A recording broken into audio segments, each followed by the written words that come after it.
Copercana premiada, sua sorte vai valer. São vale compras instantâneos e no fim 2, novo Ford Ka para você. Cada R$60 em compras nos supermercados, lojas, Auto Center ou postos Copercana, você concorre a 800 vale compras e no final 2 novo Ford Ka. Quanto mais você comprar, mais chances de ganhar. Copercana premiada, a sorte está ao seu lado. Copercana premiada, sua sorte vai valer.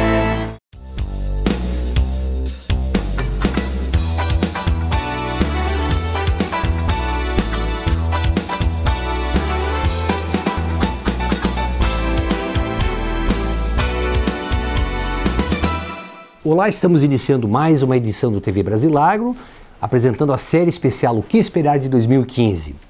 Você pode assistir a íntegra de todos os nossos programas visitando o nosso site brasilagro.com.br. No mesmo site você se inscreve para receber todos os dias e gratuitamente ao Clipe em Brasilagro com as notícias nacionais e internacionais das cadeias produtivas do agronegócio. Se você tiver alguma sugestão, converse conosco através do e-mail tv@brasilagro.com.br. Esse programa é dividido em 2 blocos. No primeiro nós vamos conversar com o diretor do Banco Itaú BBA, Alexandre Figliolino, e na sequência com o ex-ministro da Agricultura e atual presidente do Conselho Deliberativo da União da Indústria da Cana-de-Açúcar, a Única, Roberto Rodrigues. Então nós vamos a um rápido intervalo e voltamos já com Alexandre Figliolino.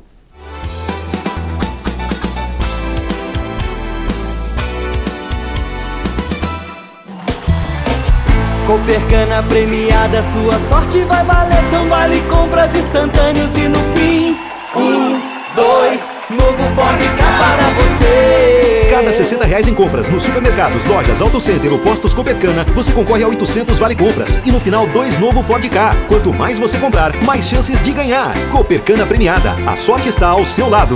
Copercana premiada, sua sorte vai valer.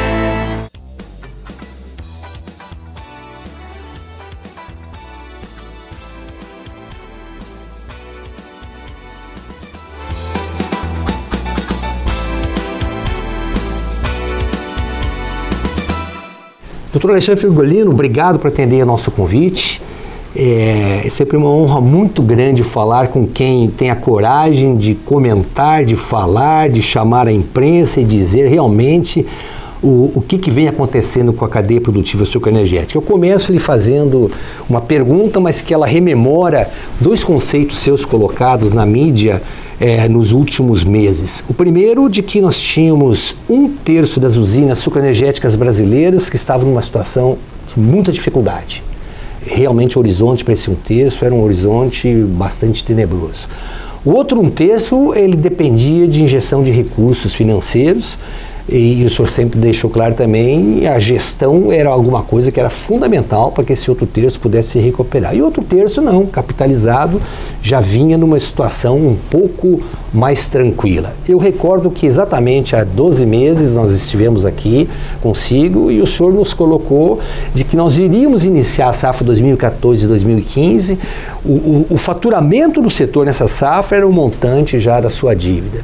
Há poucos dias, em entrevista a jornais de grande circulação, o senhor já falou, sinalizou que nós estamos falando em 110% do endividamento.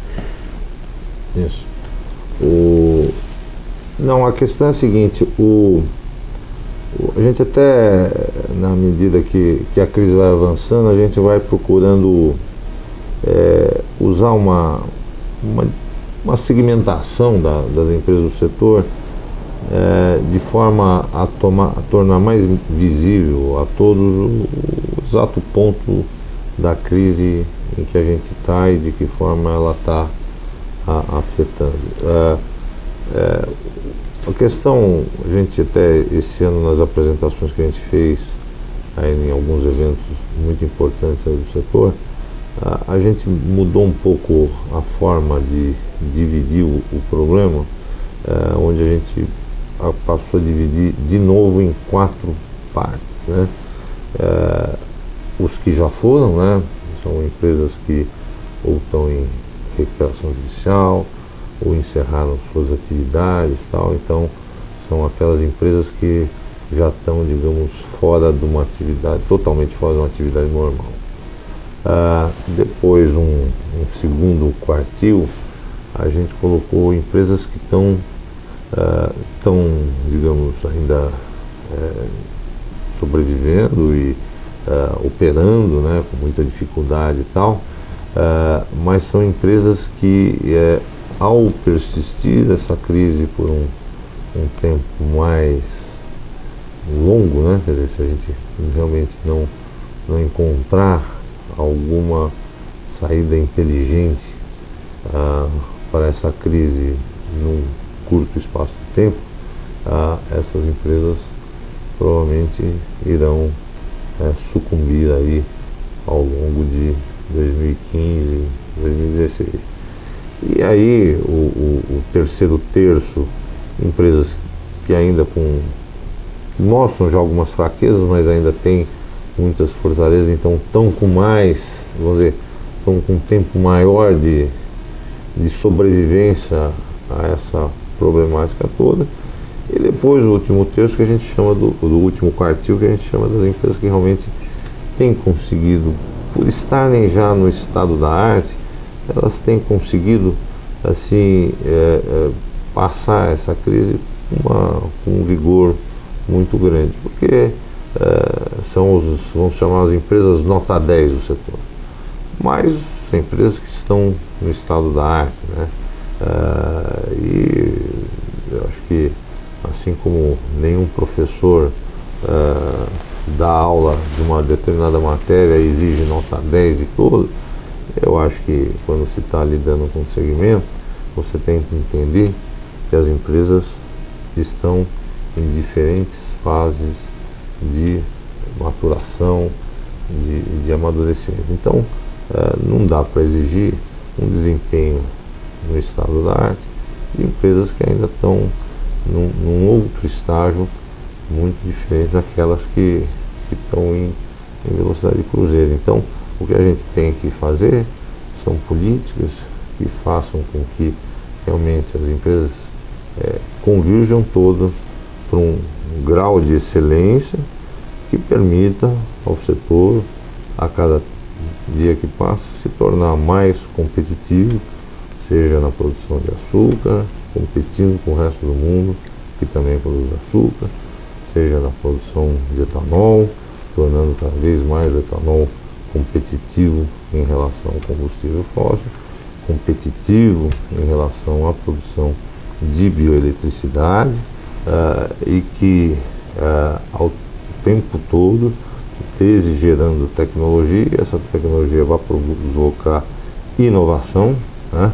E que isso tudo funcione, quer dizer, você coloca o setor no caminho de um círculo virtuoso, e o que não é totalmente oposto do que nós estamos vivendo hoje, que é um período onde uma parte do setor sobrevive, não perde dinheiro, sobrevive uma pequena parte, mas uma grande parte afunda. Nós não estamos definitivamente numa rota sustentável de um setor que se pretendia fosse o setor referência para o resto do mundo em termos de produção de combustível renovável. Esse ano nós tivemos aí um problema que agravou essa crise toda, que foi a questão do clima, a falta de chuvas. Que outra coisa, que outra relação o senhor pode lembrar que 2014 possa ficar marcado aí como, sem sombra de dúvida, um dos anos mais difíceis aí na história da cana-de-açúcar no Brasil?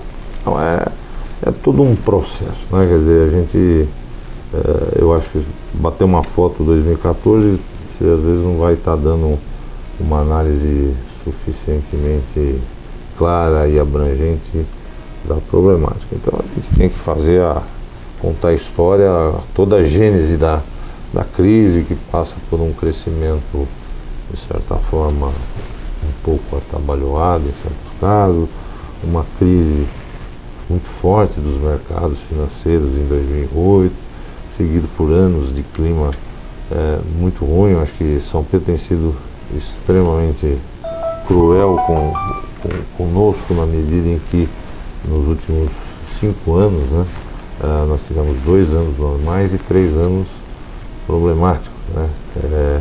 O que é totalmente contrário à normalidade de clima que se assistia em anos passados. Você tinha na cultura da cana-de-açúcar, principalmente nos estados mais tradicionais, como São Paulo, Paraná e Minas, você tinha um clima que raramente se comportava de forma inóspita para a cultura, associada a uma cultura chamada cana-de-açúcar, que é uma cultura bastante resiliente, né? Quer dizer, não é uma cultura de risco agronômico baixo, uma cultura que então as frustrações de safra eram muito pequenas, mas o que a gente tem visto nos últimos anos é uma incidência muito grande de anos climáticos anormais ou desfavoráveis.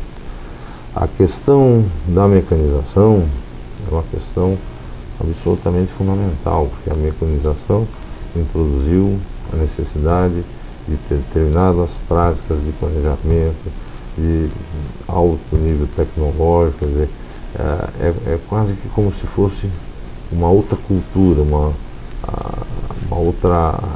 foi uma revolução com uma série de consequências a mecanização, tanto do plantio quanto da colheita. Isso exige do setor uma curva de aprendizado que está se correndo atrás, está se evoluindo e tal, mas isso leva tempo, você tem certos insucessos, certas frustrações no meio do caminho, isso é absolutamente normal quando você muda tão radicalmente a forma de fazer. O setor está correndo atrás, muitas empresas já chegaram lá, outras estão tentando chegar. E toda essa parte de inovação, de tecnologia, o que precisa se entender é o seguinte: as empresas precisam estar em condições de fazer isso, porque a grande parte dessas inovações, dessas tecnologias que geram inovações, elas implicam investimento. E para se investir precisa ter recursos. E numa atividade que está sendo altamente penalizada do ponto de vista econômico, como é que vai se investir? Falta o mínimo, que são os recursos para se investir com sucesso em coisas que realmente vão trazer retorno no futuro. O setor está caminhando no lado do melhoramento genético, o setor está caminhando no lado de melhoramento de uma série de práticas aí de manejo da cultura. O setor está trabalhando custos como nunca. O setor está tentando baixar os custos de aluguel da terra. O setor está tentando encurtar todas as distâncias aí de logísticas de se levar a matéria-prima para a indústria, porque isso é um custo absolutamente fundamental. O setor está procurando trabalhar da forma mais enxuta possível, está todo mundo correndo atrás do prejuízo. Mas acontece que a situação está piorando cada vez mais. Então é quase que um enxugar gelo o que está sendo feito, porque do outro lado está tendo que se lidar com uma taxa de juros novamente em crescimento, né? É um impacto muito grande isso.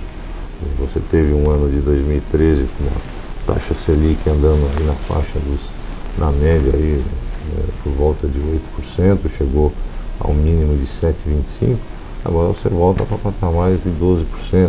Isso tem um impacto na dívida do setor atrelado à CDI enorme.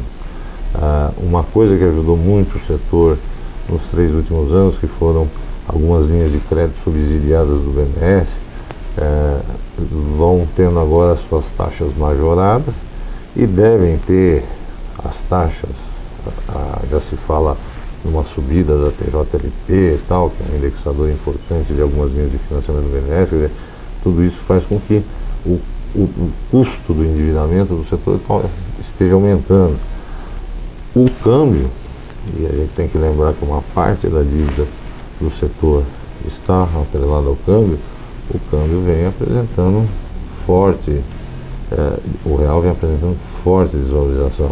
É outra coisa que está impactando na dívida das empresas, por mais que no caso do câmbio é uma coisa que traz uma competitividade para o Brasil em relação aos seus correntes ao longo do tempo e evidentemente ajuda o etanol em relação à gasolina.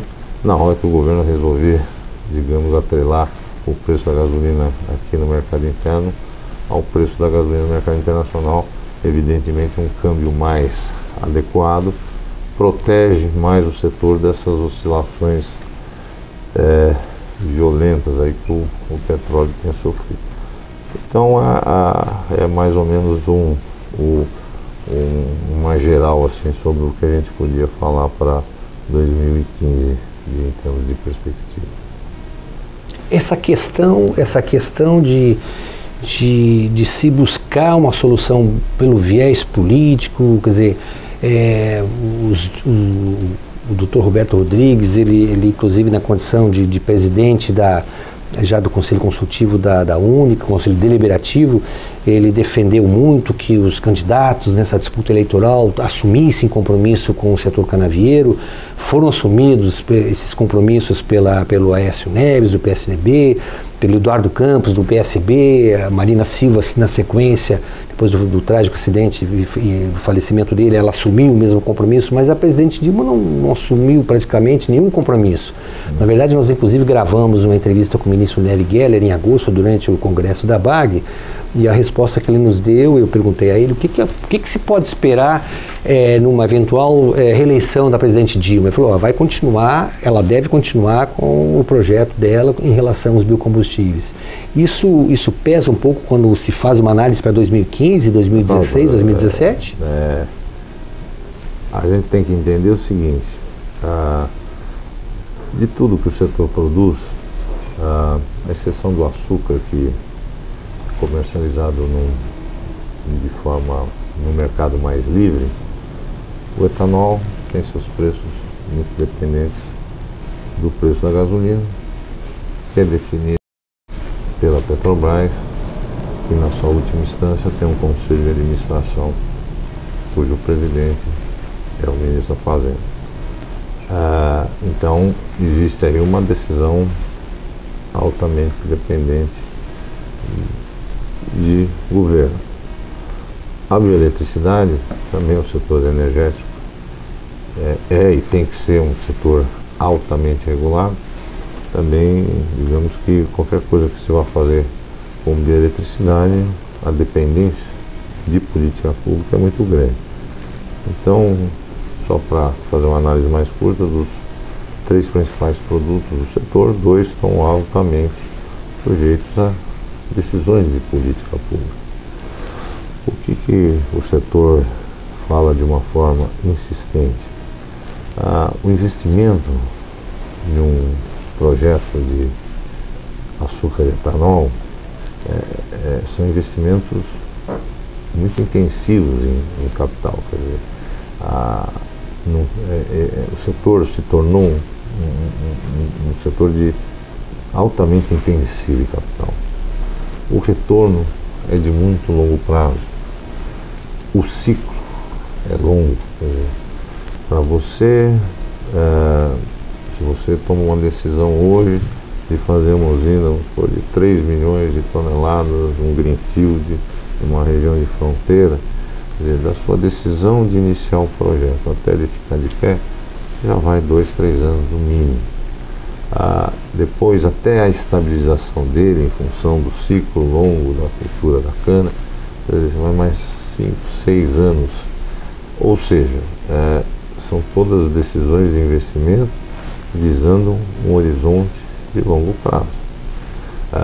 Lá atrás, houve um entusiasmo muito grande dos empresários, dos empreendedores com o setor, porque naquele momento, aí estamos falando de 2004, 2005, o etanol era extremamente competitivo em relação à gasolina. Quer dizer, você olhava os custos para se produzir um litro de etanol e olhava a paridade para 70% do preço de gasolina na bomba, fazia as contas, era muito simples, você projetava a demanda do setor olhando o que era a expansão da frota flex, calculando com um percentual elevado daquela frota e usar etanol. Então o empresário olhava, via a demanda por ATR, por etanol, explodindo no longo tempo. Então foi como se fosse uma corrida do ouro. Hoje não. Hoje existe uma dúvida enorme. Quer dizer, o etanol ele precisa ser competitivo em relação à gasolina. Em alguns momentos será? Será. Depende da taxa de câmbio e do preço do petróleo no mercado internacional. Imaginando que os preços aqui internamente sejam ou sigam uma paridade com os preços internacionais, coisa que não aconteceu nos últimos 10 anos. Em vários momentos o etanol estava extremamente competitivo em relação à gasolina, mas não se reajustou a gasolina por outras prioridades em relação à inflação. Então, é o que o ministro Roberto Rodrigues sempre fala, e tem uma definição absolutamente básica que precisa se dar. Qual o papel que se quer do etanol na matriz de combustíveis líquidos brasileiros? Como aditivo. A gente quer o etanol como aditivo com 25%. Vamos testar 27,5%. Vamos testar 30%. Eles estão falando do anidro. Hidratado. Vale a pena manter o hidratado? Se vale, em que percentual da frota? Imaginando que o etanol seria consumido nos estados mais produtores, né? Até por questões de logística e tal. Então vamos imaginar a frota de carros leves em São Paulo rodando predominantemente etanol, talvez no Paraná, Minas, Goiás, Mato Grosso do Sul. Quanto que é isso? O quanto da frota vai rodar etanol hidratado e tal? Isso é vantajoso? Isso é uma coisa que traz um valor para a sociedade?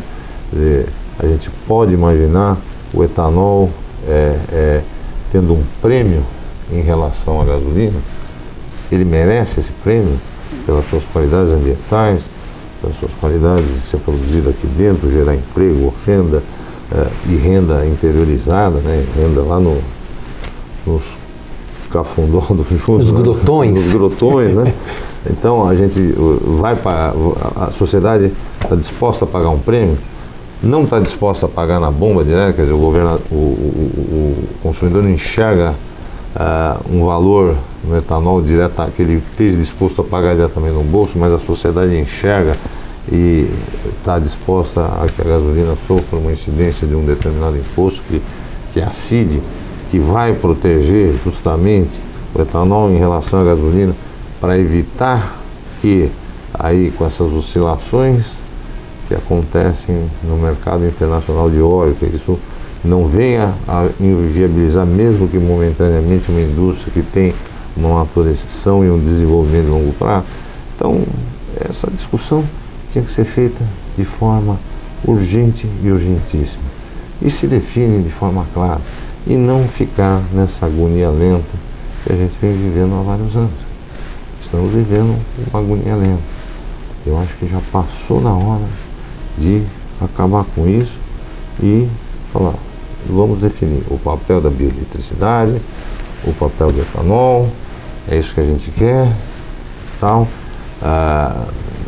Está muito simples hoje de mais ou menos saber, não aquele preço que viabiliza tudo, né, que viabiliza qualquer empreendimento, qualquer empresário, não, mas um preço que seja, ou pelo menos um preço que, digamos, e uma regra que funcione no longo prazo, que empresários competentes do setor vejam naquilo um retorno atrativo e voltem a investir.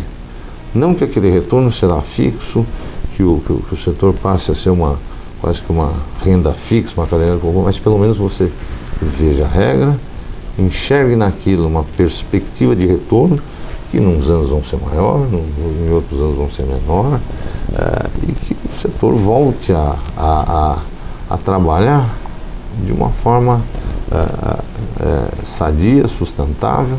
Em certos anos o setor vai sofrer aí um pouco em função de uma crise eventual aqui ou ali, vai sofrer um pouquinho, vai dar uma encolhidinha, dali a pouco entra de novo num ciclo de crescimento, mas no jeito que nós estamos hoje, a coisa vai vindo ladeira abaixo, e a gente teme que a persistir essa situação a gente vai estar jogando fora, assim, toda uma história, todo um investimento que foi feito no passado. E realmente, a gente estava conversando nessa entrevista sobre Sertãozinho, que abriga uma parte importante da indústria de base desse setor. É uma judiação, a gente está jogando fora uma indústria que já foi referência no mundo na produção de equipamentos de primeira qualidade para o mundo açucareiro como um todo, para a Colômbia, para a América Central, para a Argentina, para a África e tal.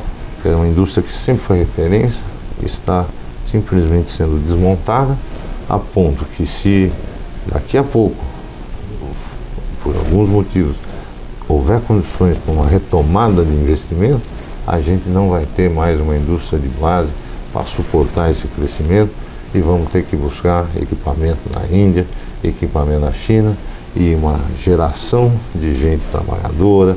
Isso que a gente conhece lá, os montes em Sertãozinho, uma tradição de o avô foi um grande metalúrgico, o pai, o filho.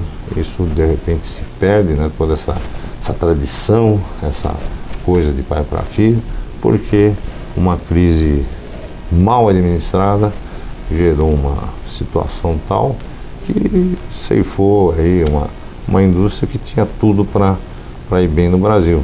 Isso sem falar que amanhã algumas tecnologias 2G podem se viabilizar, e se a gente tiver com a indústria aqui toda arrebentada, a condição para isso prosperar vai ser muito mais difícil. E se tem um lugar no mundo, é que eu digo assim, não sei se o 2G vai dar certo, mas se o 2G der certo, com certeza ele dará certo no Brasil. Ele pode ser uma oportunidade incrível para o Brasil ter realmente uma indústria de combustíveis renováveis ainda mais competitiva do que ela é hoje. Então, a questão da bioeletricidade, eu tenho usado muito a expressão perde-perde, né? Por que eu tenho usado? Porque nós estamos numa situação hoje, olhando o setor elétrico, está todo mundo perdendo. Não tem um ganhador nessa história. Verdade. E o setor supraenergético poderia estar dando uma contribuição muito maior do que está dando, só pelo bagaço, produzindo 3 vezes mais megawatt-hora do que produz hoje. Podia estar tranquilamente, só com aproveitamento de bagaço, aumentando de 2 gigas médios para 6 gigas médios, assim, um programa inteligentemente feito e com uma capacidade de resposta muito rápida por parte das empresas. Estou falando de bagaço. Com utilização da palha, você tem condições de estar aumentando esse potencial por 6 vezes. E isso aí podia estar, não é a solução dos problemas do setor elétrico brasileiro, não. Mas é uma contribuição importante. É uma contribuição importante. E mais, essa bioeletricidade poderia estar ajudando de forma decisiva a melhorar a competitividade do etanol em relação à gasolina. Então as coisas meio que vão se somando, uma coisa contribuindo com a outra, e a gente teria condições de estar dando soluções, quer dizer, o setor dando sua contribuição para resolver o problema de balança de pagamento do país, que já é sério, para estar ajudando a Petrobras a diminuir seus prejuízos que teve aí durante esses últimos anos, os últimos 3 anos, com importação de gasolina e venda no mercado interno a custo subsidiado. Se o etanol tivesse sido consumido em maior quantidade, estava diminuindo esses prejuízos da Petrobras, a balança comercial nossa estava sofrendo menos. Isso, estaríamos vivendo uma situação muito mais positiva do que a gente está vivendo hoje, que é um verdadeiro perde e realmente, e o consumidor, que em princípio teria sido aquele que se beneficiaria de um preço de energia mais barato, no longo prazo, se não tiver oferta de energia, seja na forma de combustível nos postos de gasolina, seja na forma de eletricidade nas casas, no longo prazo saem perdendo todos. Então, muitas coisas que às vezes parecem ser benéficas ao consumidor no curto prazo, por não estarem assentadas em políticas sustentáveis de longo prazo, acabam sendo prejudiciais até o próprio consumidor, que num primeiro momento se pensa em beneficiar e na realidade o que está acontecendo está se prejudicando, porque você está tolhendo uma oferta futura que podia estar acontecendo se os investimentos estivessem sendo feitos. Doutor Alexandre Figolino, muito obrigado pela, não é entrevista, é uma aula. Infelizmente temos aí fundamentos e informações não muito positivas, mas temos também aí uma esperança de que alguma coisa possa acontecer em breve e possa trazer um novo alento aí para toda essa cadeia produtiva sucroenergética. Obrigado, e estaremos sempre à disposição para falar em defesa do setor na medida em que a gente, como homem que opero mais do lado financeiro e estou sentindo assim de uma forma bastante intensa a pulsação da crise, né? Então o que eu puder realmente estar contribuindo para ajudar a gente a chegar num caminho uma rota mais feliz do que a gente está vivendo hoje, eu estou absolutamente à disposição e sou um soldado dessa causa. Muito obrigado. Nós vamos a um rápido intervalo e na volta já estamos aí com o ex-ministro da Agricultura, Roberto Rodrigues.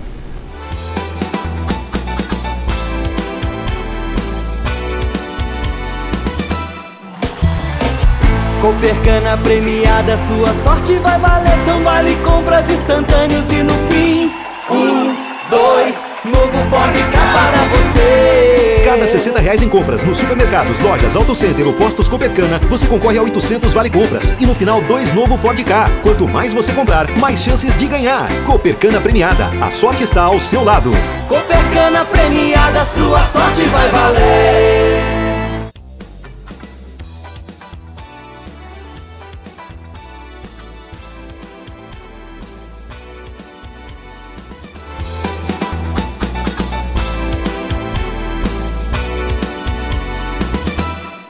Ministro, 2014 foi um ano perdido para a cadeia produtiva sucroenergética?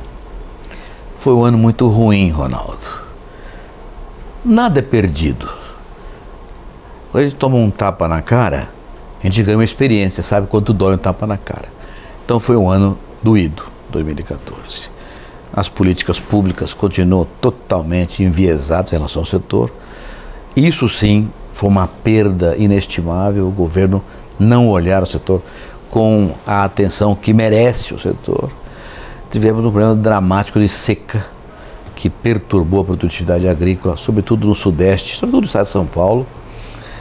Mas não foi perdido, porque aprendemos bastante a lidar com esse processo, com essa crise, e estamos desenhando o futuro do setor com uma outra realidade. Portanto, perdido não, porém muito duro, muito difícil. Para quem acompanha o setor canavieiro, há uma incorreção que muitas vezes alguns atores importantes da cadeia produtiva sucroenergética eles cometem um pequeno deslize. O deslize é o seguinte, na minha opinião, se eu estiver errado, o senhor me corrija, por favor.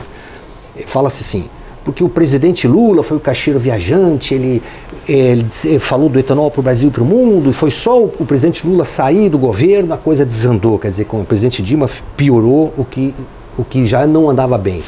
Na minha leitura, eu que acompanho o setor, eu constatei o seguinte: enquanto o senhor ministro da Agricultura, o senhor defendeu a cadeia produtiva sucroenergética, o senhor convenceu o presidente Lula a cumprir o papel que ele fez com muita maestria, abriram-se horizontes, a própria indústria de bens de capital, ela começou a produzir para dezenas de países do mundo todo. O conceito que o senhor trouxe de agroenergia e de que nós não deveríamos nos limitar a exportar açúcar e etanol, mas nós deveríamos exportar usinas-chave na mão, ele vingou.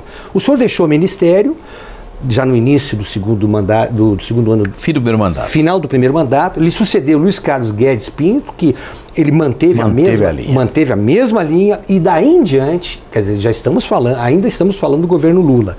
A coisa passou a desandar. Estou certo na minha leitura? Tá certo. Eu acho que a tua cronologia está perfeita, é exatamente o que aconteceu. O que eu levei para o governo Lula, e acho que ele acreditou e investiu no processo, foi que a agroenergia podia mudar a geopolítica mundial. Exatamente. Dentro do conceito de que, diferentemente de comida, a agroenergia só será produzida competitivamente em países tropicais, onde tem sol o ano inteiro, que são os países da faixa entre o Trópico de Câncer e Capricórnio, que abrigam a América Latina inteirinha, a América do Sul inteirinha, praticamente, a América Latina em boa parte, toda a África subsaariana e a Ásia mais pobre, da onde a cana-de-açúcar é originária. Então, essa região no planeta, que é a região em que as populações crescem mais e a renda per capita cresce mais, são as regiões que iriam cuidar da agroenergia, mudando o balanço econômico do mundo. Porque hoje em dia, nesse terceiro milênio, é evidente que não há nada sem energia que frutifique. Então era o comando mais importante do século XXI. E nós, países tropicais, seríamos os autores desse processo. E o Brasil poderia liderar tudo isso. O presidente Lula gostou do tema, atraiu investimentos estrangeiros, viajou pelo mundo vendendo a ideia da agroenergia e a coisa floresceu positivamente. Com a minha saída, ele não mudou de posição, ele continuou na mesma linha. Só que depois da minha saída aconteceram dois fenômenos. Primeiro, o pré-sal, em 2007, e segundo, a grande crise financeira mundial em 2008. Na crise de 2008, nós vimos um crescendo de 10% ao ano, de 2003 até 2008. Era espetacular. Investimentos estrangeiros, grandes multinacionais aprendendo a fazer álcool aqui, para inclusive replicar lá fora esse modelo brasileiro, dentro da ideia que o presidente Lula havia encampado. Mas a crise de 2008 tirou capital de investidores. Então as coisas perderam velocidade e passamos a crescer negativamente de 2008 para frente. Tivemos mais problemas de clima, 2 anos de seca e 1 ano de muita chuva, em que deixamos de colher mais de 100 milhões de toneladas de cana, portanto, muito menos etanol, muito menos açúcar. Somou-se a esse fato o aumento da produção de açúcar com subsídio na Tailândia e na Índia, jogando mais açúcar no mercado mundial, os preços caíram internacionalmente. E finalmente veio o governo da presidente Dilma, que resolveu combater a inflação, entre outros fenômenos, via a contenção do preço dos combustíveis de origem do petróleo, combustíveis fósseis. Segurou o preço da gasolina. Como o etanol é um produto agrícola cujos custos de produção foram subindo, e a gasolina não subia de preço na mesma proporção, e nós temos uma condição de competir até 70% do preço da gasolina, perdemos competitividade. E aí foi um desastre total. Então, não atribuo a um fator apenas o desastre que vivemos hoje em dia. Vários fatores. O pré-sal, que tirou um pouco da energia do etanol, né? A crise de 2008, e a entrada da presidente Dilma com a visão de combate à inflação via derivado de petróleo. Então foi uma perfect storm, uma tempestade perfeita, o setor de fora muito dramática. E aí, os argumentos distorcidos foram sendo alinhavados pelo governo, na linha de que não tem produtividade, de que não investimos em tecnologia, de que não fazemos as coisas certas na gestão, que plantamos cana onde não dá cana. Enfim, os argumentos que surgiram do governo para o setor são, em boa parte, falsos, e onde não são falsos, eles se devem à incapacidade do setor, sem renda, de incorporar novas tecnologias e avançar. Então o discurso ficou falso, mas de repetir a exaustão virou verdade para o governo, e nós estamos pagando até hoje um preço gigantesco por esse descaso com o setor. Como é que pode se explicar que a presidente Dilma não foi a mais votada nos 100 principais municípios do agronegócio brasileiro? Provavelmente, com certeza, porque o setor não se sentiu bem com ela, protegido por ela, olhado por ela. Uma coisa curiosa, se a gente observar os planos de safra lançados nos últimos 2 anos, são muito bons em termos de volume de recursos, taxa de juros, alguns programas específicos para a classe média rural, para armazenagem, de investimento. Então, alguma coisa muito positiva para a agricultura. O próprio PSI foi favorável. Então, algumas medidas do governo Dilma para a agricultura foram favoráveis. mas nada ligado à renda, né? E a agricultura tem que olhar esse setor. O que importa para a gente não é o volume de tonelada de grãos produzidas, até porque isso eu acho uma bobagem, misturar grão com algodão. Esse negócio de tonelagem é uma coisa ultrapassada. O que nós precisamos é uma política de renda, e isso não teve. Não havia sequer interlocução adequada para isso. Então, o setor se sentiu marginalizado pelas políticas públicas consistentes, apesar de bons planos de safra em favor da agricultura, sobretudo para a fronteira agrícola, onde essas demandas eram maiores, né?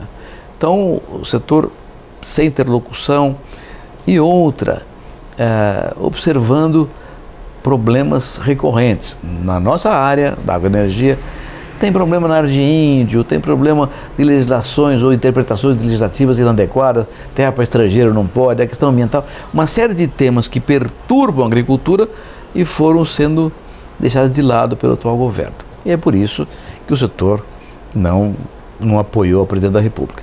E tem mais, os dois outros candidatos, primeiro Aécio Neves, segundo Eduardo Campos, secundário por Marina Silva, tinham planos concretos para a agricultura, especificados na linha de um ministério fortalecido, juntando áreas de outros ministérios, um ministro que seria escolhido como um acordo com a classe rural e, portanto, com liderança no setor e que teria um peso político num conjunto do ministério muito maior do que vem tendo ultimamente. Enfim, havia um compromisso dos outros candidatos muito mais consistente do que o compromisso da presidente Dilma Rousseff.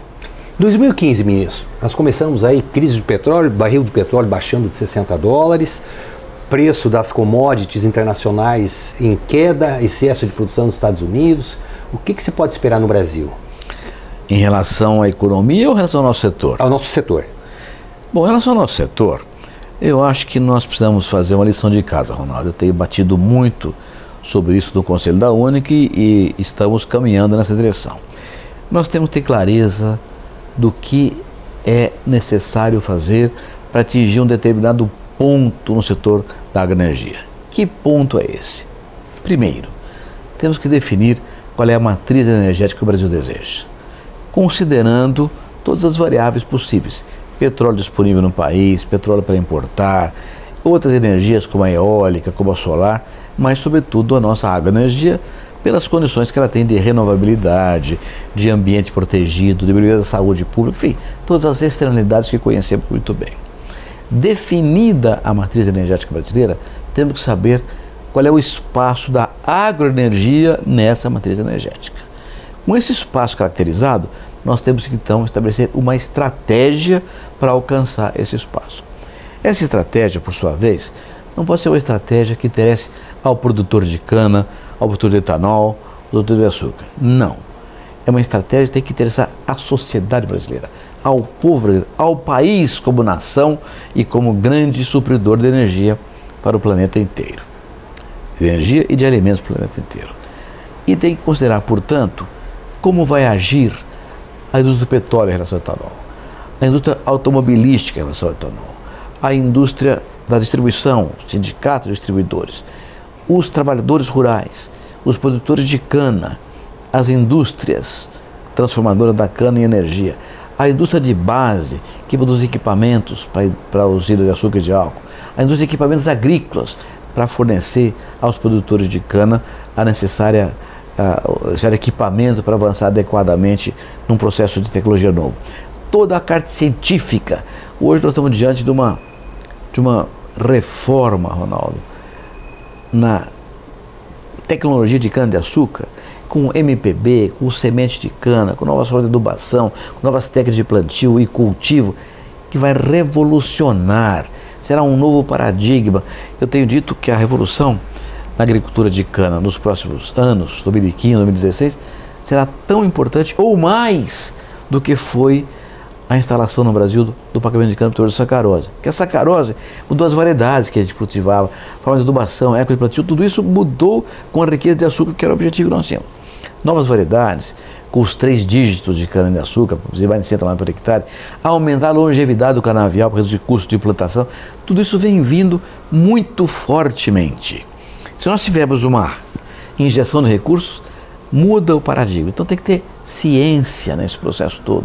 A ciência, inclusive, tem que cuidar do motor a álcool decente, não motor de gasolina adaptado para o álcool. Via inovar alto, recursos para avançar nessa direção. Então, uma estratégia ampla que permita, por exemplo, ao BNDES, por hipótese, financiar todas as usinas de açúcar para mudar suas caldeiras, fazer cogeração. Nosso problema é energia. Se tiver investimento em 2015, não vai ter energia para todo mundo. Então tem que gerar energia da cana. Como diz o professor Goldenberg, só em São Paulo tem palha de cana a fazer 2 Belo Monte, palha de cana em bagaço. Então, um grande programa que financie mudança de caldeira. Então, tudo isso é uma estratégia que tem que vir no bojo de um planejamento que defina, primeiro, a matriz energética e, segundo, nosso tamanho nessa matriz energética. Isso é que temos que fazer. Primeiro, tirando da frente vaidades pessoais, ambições institucionais, temos que ficar nus em relação à verdadeira grandeza desse projeto gigantesco para o bem do Brasil. Para o bem do Brasil. Não para o bem do usineiro fulano e tal, produtor de cana e tal, sindicato, trabalhadores rurais e tal. Não. O Brasil tem que ser beneficiário dessa grande estratégia. Ministro, na região da Grande Guariba, como o senhor às vezes se refere, pelo menos em conversas entre amigos, e eu me considero seu amigo, seu admirador, a Grande Guariba que engloba inclusive Ribeirão Preto, né, que é um distrito que nós temos aí na Grande Guariba. Por causa do aeroporto, né? É, por causa do aeroporto. Em vez de construir o aeroporto de Guariba, tem o aeroporto de Ribeirão, vou incorporar Ribeirão. É verdade. Nós temos aí famílias tradicionais de fornecedores de cana deixando o negócio. Nós temos em Sertãozinho, Pontal, indústrias de bens de capital que não conseguem pagar seus décimos, não conseguem pagar seus salários, estão demitindo sem pagar seus encargos sociais. É muito pequeno. O próprio secretário da Indústria do Comércio de Sertãozinho, o engenheiro Carlos Roberto Liboni, em recente entrevista a nós concedida, ele falou, olha, são poucas, mas muito poucas as indústrias de Sertãozinho que vão ter condições de pagar o 13º. Nós estamos aí na véspera de Natal. Não é triste ver um setor que tinha o vigor enquanto o senhor ministro ainda, né, um setor crescente, um setor com dinamismo fantástico. Hoje as lojas nas cidades todas, lojas vazias, quer dizer, um desalento, usinas tradicionais, grupos de usinas tradicionais ou fechadas ou até deixando também de pagar salários. Como é que o senhor vê essa crise? Esse desastre que está citando é o efeito dominó social desse processo todo, que é dramático. É dramático. Está falando uma coisa terrível para mim aqui, Ronaldo. Há 10 anos atrás, há estudos mostrando que os municípios canavieiros tinham a melhor renda per capita no estado de São Paulo, na média estadual. E tinham o melhor IDH, porque os prefeitos municipais, com tributação recorde recebida, investiam em saúde, educação, infraestrutura logística, uma coisa que estava funcionando maravilhosamente bem. De repente, essa reversão levou esse município a um efeito dominó dramático. Não só o desemprego massivo que está acontecendo na indústria, na agricultura, na cidade. Fecha a farmácia, fecha posto de gasolina, fecha supermercado, fecha escola, porque não tem quem pague por esse modelo todo. Esse desastre é consequência dessa inação federal em relação à agricultura. Será que esse pessoal do governo federal não percebe o resultado desse drama que, como você disse muito bem numa pergunta anterior, teve reflexo da eleição de outubro passado? Claro que esse pessoal se sente traído por uma política pública inadequada, ou falta de política pública é pior do que a inadequada. Então, sem dúvida, e isso é uma coisa que a mim me preocupa muito, porque como agricultor e representante da classe rural, o presidente da OCB, da Rural Brasileira, da BAG, tantas instituições ligadas à agricultura, eu assisti ao longo da minha vida, Ronaldo, momentos de crise da agricultura com esse efeito dominó. Por exemplo, em 2006, com a grande seca que houve no Mato Grosso, no Rio Grande do Sul, e os preços caíram das commodities, os custos subiram, foi uma inadimplência brutal na agricultura do Mato Grosso. Então eu conversava com o governador do Mato Grosso, municípios estavam, entre aspas, fechava tudo.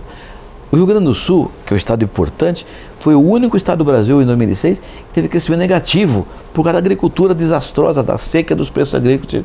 Será possível que o senhor não aprende que esse resultado é drama para milhões de pessoas que vivem na atividade produtiva rural? Que a agricultura é o eixo que faz rodar a engrenagem da economia brasileira toda? Ah, mas a agricultura representa pouco mais de 5% do PIB. É verdade.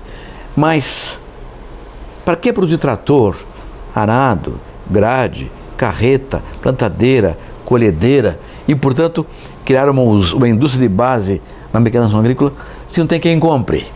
Para que produzir adubo, defensivo, semente? Para que oferecer crédito, seguro, se não tem quem tome isso?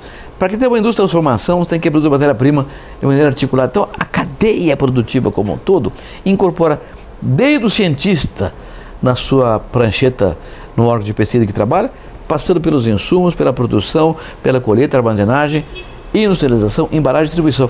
Começa na ciência e acaba no supermercado. Isso é cadeia produtiva. E o efeito deletério de uma falta de política pública adequada mata a cadeia inteira. Municípios sofrem, sociedades inteiras aparecem. A miséria é a graça. E com a miséria vem a fome. E com a fome vem o desespero.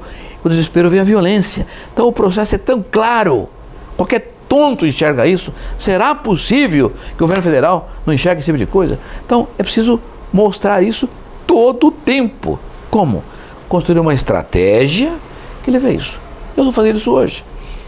Na Única, tenho conversado muito hoje com o ministro Mercadante, que é sensível a esse processo, está nos ajudando muito na questão da mistura, aumentar a mistura do álcool na gasolina, com os programas como o ProRenova, o retorno da CID, que é a essência desse processo, que vai dar uma oxigenação ao setor, não salva o setor, vai dar oxigenação ao setor, que permite viver mais longe e menos gente quebrar, poder recuperar a indústria de base, um programa que financie caldeiras para mexer na indústria de base.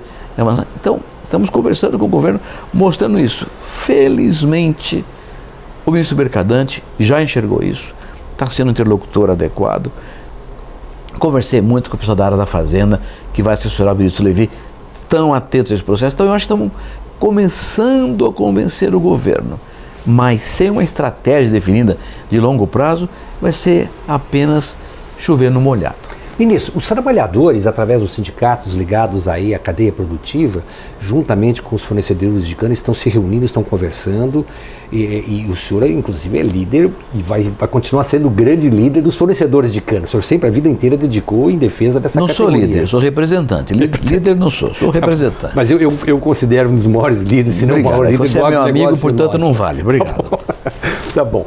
Como é que o senhor vê esse movimento dos trabalhadores que já fizeram várias tentativas nos últimos anos, aí, nenhuma bem sucedida, mas parece que agora estão começando a se entender bem com os fornecedores de cana, com a própria categoria política, com prefeitos, vereadores e deputados também? O senhor acha que esse é um bom sinal aí para poder fazer um jogo de mudança?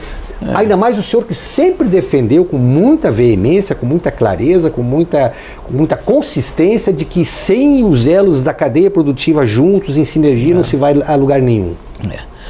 Eu acho que hoje tem dois fatores importantes relativamente novos nesse cenário todo que você está citando aí. Um é a Frente Parlamentar Sucroenergética do Congresso Nacional, que deu origem a frentes parlamentares estaduais com o mesmo vigor. E o dois, o que você acaba de dizer, prefeituras municipais do Brasil inteiro que estão morrendo à míngua por causa da falência do setor sucroenergético, que é a classe política, deputados federais, senadores estaduais e prefeitos municipais, unidos com os produtores, sejam trabalhadores, produtores rurais ou industriais, unidos numa grande movimentação, chamando a atenção na sociedade brasileira para o prejuízo que a sociedade brasileira está tendo por causa dessa inação federal, é uma coisa essencial hoje em dia. Nós estamos maduros para isso. Nós temos hoje o apoio do povo brasileiro. O povo brasileiro hoje compreende que o etanol reduz emissões de CO2 e, portanto, é bom para a saúde pública, reduz emissões de outros gases de efeito de estufa, portanto, é bom para a questão do aquecimento global, mitiga as mudanças climáticas, gera empregos e riqueza que o petróleo não gera na mesma proporção. Então, o povo brasileiro hoje entende que a agroenergia é uma importante fonte de bem-estar coletivo nacional. E é preciso aproveitar esse momento que todo mundo está do nosso lado, compreendendo quanto é bom para o país o etanol, o açúcar, esse segmento da renovabilidade da energia, e fazer um movimento de base política, com o respaldo da sociedade brasileira, mas de base política. Quem sabe a gente abre os olhos de quem não quer abri-los até agora. Ministro, muito obrigado pela sua participação. Eu espero que na próxima vez, que oxalá não seja no final do ano, para a gente fazer um balanço de 2015, os fundamentos da cadeia produtiva sucroenergética sejam diferentes e a gente tenha resultados melhores. Ronaldo, eu que agradeço pela oportunidade e eu confio muito nisso que está dizendo. Nós somos um povo inteligente, com iniciativas muito práticas, e eu acho que o nosso povo vai mudar esse país para muito melhor, com base nas asas fortes da agroenergia. Muito obrigado. Obrigado. Um bom ano para todos nós. Para todos nós.